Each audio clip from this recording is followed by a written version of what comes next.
అయితే క్రైస్తవుడైనటువంటి వాడికి అత్యంత ప్రాముఖ్యమైనది ఏదన్నా ఉన్నదంటే క్రైస్తవులు ఏంటమ్మా? విశ్వాసం తప్ప ఏమి లేదు. ఈ విశ్వాసం నీ జీవితంలో కాపాడబడాలి.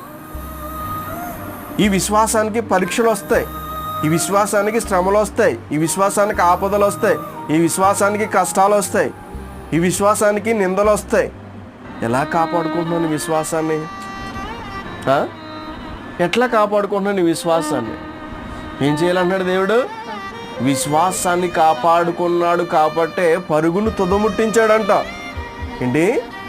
నీ ఆత్మీయత అది చివరి వరకు కూడా కాపాడబడాలంటే మొట్టమొదటిగా విశ్వాసం ఒకటే.